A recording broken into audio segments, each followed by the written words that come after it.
खतरे से भरा हुआ जीवन बिता रहे हैं. माझ्या प्रेमींनो, जर हे तारणा संबंधीचं कार्य तुमच्या जीवनामध्ये तुम्हाला दिसून येत नसेल तर तुम्हाला हे समजून घ्यायला पाहिजे की तुम्ही एक धोकादायक जीवन जगत आहात. खरोखरच तुम्ही तुमच्या जीवनाचं परीक्षण करता का? खरोखरच तुमच्या जीवनामध्ये बदल होत आहेत का? खरोखरच तुमच्या मनामध्ये पापाविषयी नफरत, पापाविषयी द्वेष निर्माण होत आहे का? पापापासून दूर राहण्यासाठी तुम्ही देवाकडे विनंती करता का?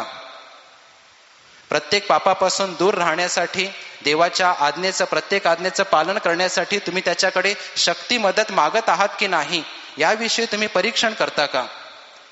तुम्ही तुमच्या जीवनातील प्रत्येक पापावर मध्ये विजयी होत आहात की नाही, याविषयी तुम्ही परीक्षण करता का?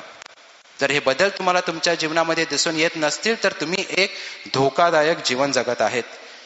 मेरे प्रिय भाइयों और बहनों, हम सभी को अपने आत्मिक जीवन के विषय में होश में आने की जरूरत है.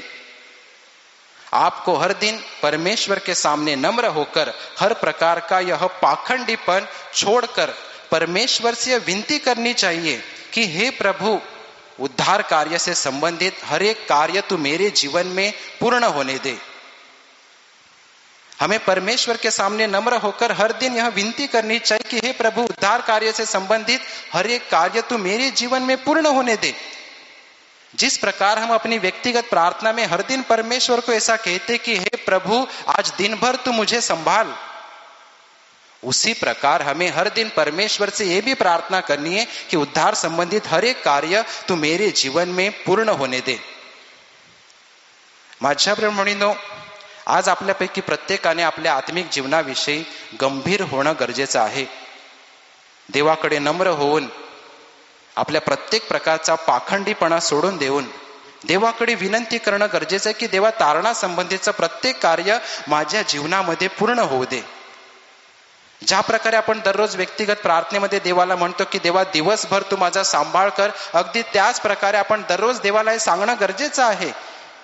देवाला ही विनंती करणं गरजेचं आहे की देवा, तारणा संबंधीचं प्रत्येक कार्य तू माझ्या जीवनामध्ये पूर्ण होऊ दे.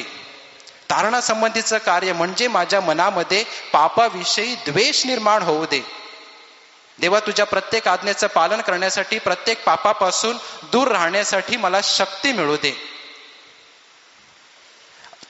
तुझ्या प्रत्येक आज्ञेचं पालन करण्यासाठी मला शक्ती मिळू दे, जेणेकरून माझ्या जीवनातील प्रत्येक पापावर विजय होऊ शकेल, अशी कृपा तू मला दे. अशा प्रकारची विनंती आपण करणं गरजेचं आहे.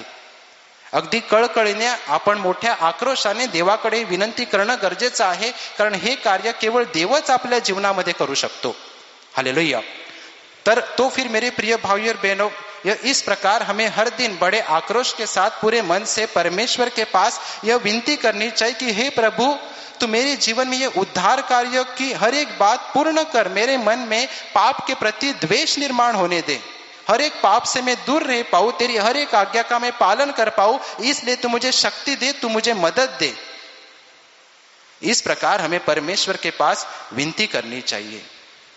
मेरे प्रिय भाइयों और बहनों, यह कार्य केवल परमेश्वर ही हमारे जीवन में कर सकता है. वैसे ही यदि आप आपके परिवार के किसी एक व्यक्ति के विषय में या फिर आपके पहचान के व्यक्ति के विषय में ऐसा विचार रखते होंगे, जैसे कि हमने पहले ही देखा, तो मेरे प्रिय भाइयों और बहनों, उनके जीवन में भी यह कार्य परमेश्वर ही करेगा. यह कार्य वो खुद नहीं कर सकते हैं, आप भी उनके जीवन में यह कार्य नहीं कर सकते, बल्कि जिस परमेश्वर ने सभी को बनाया है वही परमेश्वर उनके जीवन में यह कार्य करेगा. इसलिए उन लोगों को दोष मत देते रहो, उनके विषय में मन में कड़वाहट मत रखो, बल्कि उनके लिए भी परमेश्वर के पास विनती करते रहो. परमेश्वर उनके जीवन में भी उद्धार कार्य पूर्ण कर पाए, इसलिए परमेश्वर के पास विनती करते रहो कि हे प्रभु, उसे भी पापों का एहसास होने दे, उसके मन में भी पाप के प्रति नफरत निर्माण होने दे. हे प्रभु, उसने भी पाप से दूर रहने के लिए तेरे पास विनती करनी चाहिए. हे प्रभु, उसे उसके पापों की क्षमा कर, वो उसके हर एक पाप से दूर रह पाए, इसलिए तू उसको मदद दे, वो तेरी हर एक इच्छा को पूर्ण कर पाए, ऐसा अनुग्रह तू उसको दे. इस प्रकार हमें विनती करनी चाहिए. हालेलुया. तर माझ्या प्रेमींनो, हे तारणा संबंधीचं कार्य आपल्या जीवनामध्ये घडून यावं, अशासाठी आपण देवाकडे विनंती केली पाहिजे. आणि अगदी त्याच प्रकारे जे आपल्या कुटुंबातील लोक ज्यांच्याविषयी आपण म्हणतो हा कधी सुधारणार, हा कधी बदलणार आहे की नाही, तर त्यांच्या जीवनामध्ये देखील हे तारण कार्य घडून यायचं असेल तर हे कार्य देखील देवच घडवून आणेल. हे कार्य ते स्वतःहून करू शकत नाही, हे कार्य आपण त्यांच्या जीवनामध्ये करू शकत नाही, हे कार्य केवळ देवच करू शकतो. पण त्यासाठी आपण प्रार्थना केली पाहिजे, आपण देवाकडे विनंती केली पाहिजे की हे प्रभू, त्याच्या मनामध्ये देखील पापाविषयी द्वेष निर्माण होऊ दे, पापाची जाणीव त्याला होऊ दे, पापापासून दूर राहण्यासाठी त्याने तुझ्याकडे विनंती करावी अशी कृपा त्याला दे. त्याने तुझ्याद्वारे त्याने तुझ्याकडे मदत मागावी, सर्व पापांवरती तो विजयी होऊ शकावा अशी कृपा त्याला दे. अशा प्रकारे आपण त्यांच्यासाठी देखील विनंती करणं गरजेचं आहे.